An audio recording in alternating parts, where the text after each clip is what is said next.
If I didn't have a good view of your sanctuary coming to me through Zoom, it would be incredibly hard for me to imagine the place where most of you are right now. Not only have I never visited Hawaii before, I am coming to you from Maine, as those of you who were listening in the social time before the service began might remember. And especially in the winter, our two places could not be more different. You have palm trees and pineapples and volcanic rock formations and sun all year. And meanwhile, I over here on the far east coast of the mainland have tall pines with needles that feel like hair when you touch them.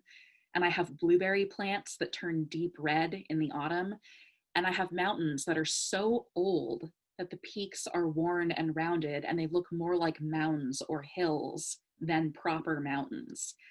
And right now, I have cold.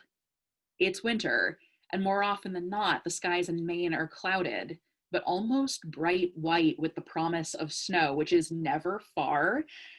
And even our timing is far apart right now that my sun is going to set within the next half hour or so. So you're going to see my light slowly dimming behind me. And where you are, it is, of course, mid-morning. Our lands are different. And I say this with certainty, coming to you from this huge time gap, this huge distance away, as a disembodied head conveyed through long distance communication. And yet, I'm willing to bet that where you are as connected to your ecosystem, your local flora and fauna, and the spirit of your place as I am to mine right now. Some of you might prefer to think of the spirits of the land as being metaphorical. However, to some of us, they are very real. My own theological background is pagan, and I know you have a community of pagan and earth-relating folks in your congregation with us today. And when pagans speak about communing or establishing relationships with spirits, often we're speaking in the most literal sense possible. Our spirituality is fed by discerning what makes the character of this land that we live on different from other terrains and other locations. How is living near an ocean physically, spiritually distinct from living in a desert or in a prairie? Part of what makes places resonate for us as home is a deep relationship to the spirits that dwell in the geography we inhabit. These relationships, especially for pagans, are sometimes tended by offerings of food or flowers, greetings, and simply being with, just like we tend relationships with our pets and our human friends and our family and ohana. And white pagans are, of course, far from the only religious tradition to engage in practices like this. The cultivation of reciprocal mutual relationship with denizens of the invisible world can be found in religions worldwide and throughout history. We also know that indigenous peoples in Maine, the Penobscot and the Passamaquoddy and the Abenaki, and in Hawaii, the Kanaka Maoli, are connected to the spirits of these places as well. And they were in deep relationship with the lands we currently occupy long before white colonizers arrived and attempted to rob them of that way of being. So you can see some of the challenges we're working with today. Truthfully, I have not been meaningfully outside in months, which is rich coming from a pagan, I know. So in some sense, who am I to talk about feeling connected to the spirits of my place in this time of profound alienation? How can we talk about extending welcome, about the value of simple things, about the spirits of home, about being hospitable against a backdrop where on the mainland, many of us have been forced indoors by the spreading coronavirus and using technology as our only link to the outside world, and where the land we currently live on was taken forcefully from those who lived here before, and where you and I are a literal continent and then some apart, and none of us can safely gather together. But the fact is, we can talk about these things, and we've been doing it for 9 months already. Like the tiny amount of lamp oil that lasted a full 8 days in the story of Hanukkah, our patience for waiting out this thing has miraculously lasted. It's fraying, we can see the edges, but it's lasted. And when the ordinary acts like meeting together, welcoming new members to the church, connecting in a meaningful way with our holiday traditions and our homes, becomes extraordinary, it turns out that we are not terribly unlike that small amount of oil. We can do extraordinary things. So let's talk about home just a little more. Spiritual homes, like the land where we make our physical homes, have character and uniqueness as well, shaped by the will and the character of people who claim them. If we ignore our congregational home, for example, it becomes a place of no activity and may even close. Just like the spirits of our physical homes, these relationships require attention and tending, even while cultural forces of white supremacy, oppression, and predatory capitalism benefit from us experiencing fundamental alienation from those homes. But if you are here, it's very likely because you were once a new arrival. You were someone who came here bringing mystery and magic, whether you knew it or not, into this place that already had its own spirits inhabiting it. And I mean this in multiple senses. I mean spirits in the non-corporeal sense, but also in the sense that your congregation literally has a worship band called the Spirits. And once you were all new to this place as well.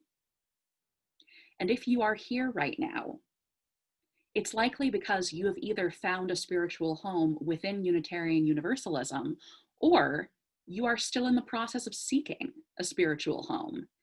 And as those of you who now feel comfortably at home, who claim this place as yours, as it claims you, might remember, finding that spiritual home, this place that calls us back and back again, the place that resonates with our soul, isn't always easy. The words of pagan leader and activist Starhawk in our reading earlier reminded us that we are all longing to go home. She calls this home community, but one of the other important things that she emphasizes is that many of us have never been there before, that our impression of it is half remembered and half envisioned. It isn't just the physical place or even the emotional truth of home that she names. She is evoking its unique spirits, its possibilities, its highest aspirations. She names a future where we are not wounded by our spiritual home, but empowered by it. And likewise, she names a future where we are not neglecting our community, and our spiritual home is made stronger by our shared participation in it. What is it, I wonder, that made you decide to call this place, this faith, your spiritual home? What laid its hand upon you and claimed you, leading you to claim this place in return? What was the thing that greeted you, in the words that we pagans offer greetings to the spirits when calling our ritual circles, hail and be welcome, and made you realize that you had come home to that place that celebrates you coming into your power, that calls you into the work yet to be done? And who else here right now is half remembering, half envisioning this place, this congregation that you call home, hoping that one day they might make it their home too? Allowing others to claim our Unitarian Universalist faith, and for our faith to claim them as its own, is one of the fundamental ways that we create relationships of reciprocity with the spirits of our soul home. Right now, It is safe to guess that in spite of how easy our congregations are to attend, many of us aren't engaging in outreach or membership efforts. And in fact, Unitarian Universalists are one of the only faith traditions whose association has advised all congregations to remain closed for the duration of the pandemic in response to what we've learned about how the virus can spread easily. And as your congregation has, most UU congregations around the country have made the hard choice to forego visibility in order to keep safe those of us who claim you as our home. As a group, Unitarian Universalists are engaged with the world around us. Even now, most of us are active members of congregations. We pledge faithfully, we put on programming, we host worship open to all, even when it's sometimes difficult to remain as connected as we remember from past years.